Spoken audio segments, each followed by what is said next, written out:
Vous êtes nombreuses et nombreux à avoir ces derniers jours découvert ou redécouvert une forme particulière de travail, le télétravail. Une forme d'autant plus particulière pour le moment, car fondamentalement, le télétravail est une période d'isolement qui se retrouve encapsulée dans une période de confinement. La plupart de mes clients m'ont posé les 3 questions suivantes. Première question, comment organiser le télétravail? 2, comment faire en sorte que ça se passe bien pour le télétravailleur dans le cadre spécifique de ce confinement familial? Et 3, est-ce que ça a du sens pour l'entreprise en tant que modèle économique et en même temps du sens pour le travailleur en termes d'épanouissement, en termes d'évolution de carrière? Pour répondre à ces 3 questions, 3 points d'attention me semblent nécessaires. Premièrement, définir ce qu'est le télétravail, ainsi que les conditions nécessaires à ce qu'il puisse être une réussite. Deuxièmement, les conséquences du télétravail sur l'entreprise et sur le travailleur. Troisièmement, les nuances qu'il faut apporter au télétravail dans une situation telle que nous la connaissons actuellement, qui est une situation de crise. J'essaierai ensuite de vous donner quelques conclusions qui, je l'espère, vous seront utiles dans le cadre de vos entreprises et dans le cadre des travaux que vous êtes amenés à faire, fort probablement en télétravail. Premier point d'attention, la définition du télétravail et les conditions de succès. Alors il y a certainement autant de définitions de télétravail que de situations particulières. En même temps, en tant qu'homme du monde des entreprises, ce qui m'a le plus frappé dans ma carrière, c'est de constater que le télétravail est un moteur extrêmement puissant de performance. C'est en fait un accélérateur de performance. Pour autant que les 6 conditions suivantes soient réunies. La première condition consiste à bien définir, bien identifier la nature des tâches qui sont confiées aux télétravailleurs.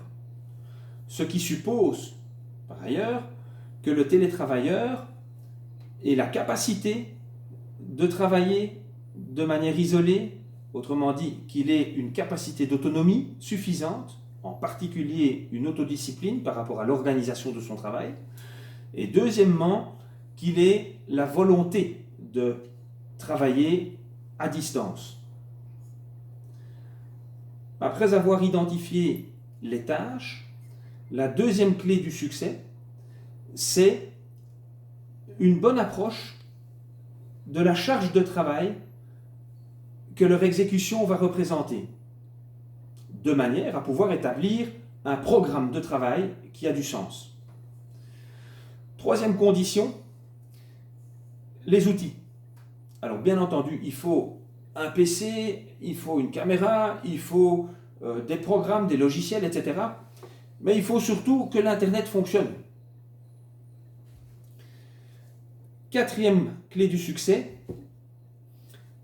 il faut une infrastructure. Alors par infrastructure, j'entends une pièce dans laquelle le télétravailleur peut s'isoler. J'ai la chance d'avoir un bureau à la maison. Vous êtes malheureusement nombreuses et nombreux à devoir vous réfugier dans une chambre à coucher, dans le salon, dans la salle à manger ou pire encore dans la cuisine. C'est pas évident du tout. Cinquième condition, il faut que la personne qui soit responsable du télétravail dans l'entreprise puisse établir régulièrement un contact. Non pas uniquement un contact par email, mais un contact verbal et physique. Physique par l'entremise des applications telles que la vidéo, le Skype, enfin peu importe. Alors, ce contact, il faut l'établir sous deux formes. Premièrement, le suivi. Et par suivi, j'entends, dis-moi un petit peu où tu en es dans ton travail. Est-ce que tu as pris de l'avance sur certains points? Est-ce que tu as pris du retard sur d'autres? Est-ce qu'il y a des éléments bloquants? Raconte-moi où tu en es. De préférence, un petit point le matin et un petit point l'après-midi. Ça prend 2 à 3 minutes, pas plus. Deuxième élément de communication, le contrôle. Alors je précise et j'insiste qu'on n'est pas du tout dans une situation de flicage. Le contrôle va consister à un moment, à une fréquence définie, et pas par surprise, à faire le point sur ce qui a effectivement été réalisé. On n'est plus dans le raconte-moi, on est dans le montre-moi. Alors montre-moi en m'envoyant une saisie d'écran, montre-moi en m'envoyant le dossier, l'offre, peu importe, le fichier Excel, etc. Et sur cette base, on échange. Sixième condition, il faut que la personne qui soit responsable du télétravail dans l'entreprise assure la coordination de l'ensemble des tâches qui sont effectuées par les différents télétravailleurs, de façon à garder un liant, une fluidité dans l'exécution des tâches et de veiller à ce que tout le monde avance plus ou moins au même rythme vers le même objectif. C'est fondamental. Sans ces six clés du succès, le télétravail ne fonctionnera que partiellement. Deuxième point d'attention, les conséquences du télétravail. Alors la première conséquence, la plus spectaculaire, se situe dans l'augmentation significative des rendements des télétravailleurs. Alors par rendement, on vise essentiellement la cadence de travail, ce qui est produit. On ne parle pas de la rentabilité. Alors ce qui est produit va se juger sur base de deux considérations. Le rendement se base sur les deux considérations suivantes. 1. Le temps passé au poste de travail.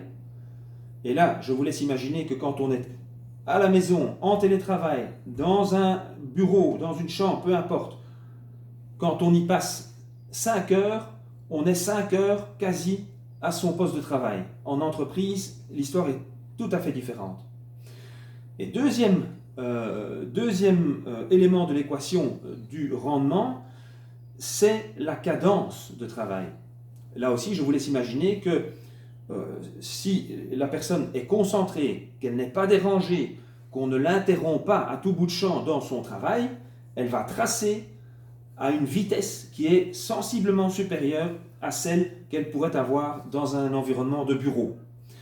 Alors, généralement, on constate que cet accroissement des rendements se situe entre 15 et 20%, parfois 25%, ça dépend. C'est énorme. Deuxième conséquence du télétravail, liée mécaniquement à la première, c'est que la personne qui est concentrée, la personne qu'on ne dérange pas, la personne qui se focalise sur sa tâche dans un cadre bien particulier, elle va faire aussi beaucoup moins d'erreurs. Donc on constate une chute assez importante du taux de non-conformité. La troisième conséquence est une conséquence sur la motivation. Et là, on rentre dans quelque chose d'extrêmement puissant parce que le télétravail va avoir fondamentalement deux impacts au niveau de la motivation. Le premier impact, eh bien, je suis vraiment motivé parce que mon chef, mon patron me fait confiance. Il m'a confié des tâches que je me dois d'exécuter sans qu'il soit en permanence sur mon dos. Et deuxième source de motivation, c'est que je suis à la maison. Je ne perds pas 2 heures par jour dans les transports, dans les embouteillages, dans ceci, dans cela. Je suis chez moi, je suis en confort. Et autrement dit, j'ai une meilleure compatibilité entre ma vie de famille et ma vie professionnelle. La dernière conséquence la plus importante du télétravail se situe maintenant sur le plan économique pour l'entreprise et sur le plan du développement de carrière, quelque part, pour la personne en question. Alors, ces rendements ces rendements, on parlait de 15 à 20, parfois 25%, vont se traduire en levier de profit. Et ces leviers de profit, quand on les traduit en euros, on arrive généralement à 5, 6, 7, 8, parfois 10 000, parfois plus euros par équivalent temps plein par an. C'est énorme. C'est énorme. Deuxième conséquence, c'est qu'évidemment, si la personne effectue sa semaine à 50% chez elle et à 50% dans l'entreprise, il y a 50% des frais de déplacement et des frais de transport et autres qui sont liés, qui vont forcément tomber. Troisième volet de cet aspect économique, il se décline en termes de gestion prévisionnelle des emplois et des compétences. Vous savez à quel point il est difficile d'attirer des collaborateurs, des bons collaborateurs. Vous savez peut-être aussi à quel point il est facile de les perdre. Donc, a fortiori, si vous avez des gens qui sont plus heureux au travail, et pas nécessairement par cet aspect d'un meilleur environnement de travail, ce qu'on appelle souvent le bien-être au travail, mais aussi parce que vous avez ajouté une couche de bonheur au travail, c'est-à-dire de sens à ce qu'on fait. Le bonheur vient du travail que l'on fait et de la fierté qu'on en a, disait Gandhi. Ça va permettre à l'entreprise, d'une part, de mieux gérer ses collaborateurs et l'évolution de leur carrière, et ça va permettre aux personnes concernées par le télétravail aussi de mieux baliser, d'avoir des balises plus claires par rapport au travail qui est effectué, et aussi de voir de façon plus concrète les progrès qui sont effectués. Troisième point d'attention, les nuances à apporter en cette période de crise. Alors il y a quelques nuances à apporter parce que le télétravail qu'on fait maintenant n'est pas représentatif de celui qu'on peut faire en vitesse de croisière en période normale. La première nuance à apporter est certainement l'impact du stress. L'impact du stress lié évidemment à cette situation de confinement et lié aux questions existentielles qu'on va se poser sur sa santé, sur la santé des membres de la famille, dès que quelqu'un rentre des courses, dès que quelqu'un ne se sent pas bien, ce sont des tas de questions existentielles qui remontent à la surface et qu'il faut gérer, et surtout par rapport auxquelles on doit être rassuré, c'est pas évident. Et le deuxième pan de questions existentielles, générateur de stress, c'est évidemment la partie financière. Est-ce que quand je retournerai travailler, ou est-ce que pendant cette période de télétravail, je ne vais pas recevoir un petit coup de fil de mon chef, de mon patron, ou de mon syndicat pour m'informer que l'entreprise a déposé les bilans, que les activités ont cessé. Et si on a la chance de pouvoir reprendre nos travaux dans les entreprises concernées, combien de temps cela va-t-il durer? Tout ça, c'est du stress qui plombe le rendement. À côté de ça, il y a d'autres nuances à apporter aussi par rapport à d'autres formes de stress qui viennent s'ajouter, comme par exemple le fait de ne pas voir le bout du tunnel. Le confinement a déjà été reporté une fois, il sera probablement encore reporté, mais jusque quand? On n'en sait rien. Et puis alors il y a aussi un stress lié à toute une série de questionnements qu'on va se poser, peut-être pas directement, mais qui sont en train de venir nous embrouiller un petit peu l'esprit, à savoir quand on reprendra concrètement le travail. Est-ce qu'on va le reprendre comme avant? Est-ce qu'on va se retrouver dans cette situation d'avant, qui finalement se révèle être relativement peu porteuse d'avenir? Ou est-ce qu'on va se retrouver dans un quotidien différent? Et là, j'invite les chefs et les patrons d'entreprise à réfléchir à cette question, évidemment, parce que les travailleurs, qu'ils soient salariés, sous-traitants, freelance, peu importe, ces gens attendent des réponses de votre part. Voilà les grandes nuances à apporter au télétravail pendant cette période spécifique de crise. Alors, quelle conclusion tirer de tout cela? C'est d'abord que le télétravail est un accélérateur de performance bénéfique à la fois pour l'entreprise et pour le télétravailleur. La deuxième conclusion à tirer, c'est que l'homme n'est pas fait, la femme non plus, pour être seul. Donc l'isolement, ça se gère, et de grâce, communiquer, téléphoner, Je ne sais pas si vous vous êtes rendu compte, mais ces derniers jours, ces dernières 2-3 semaines, de l'impact des communications téléphoniques que vous avez pu avoir avec vos collègues. C'est qualitativement bien supérieur, même si on n'est pas physiquement présent, mais c'est bien supérieur à des échanges de mails.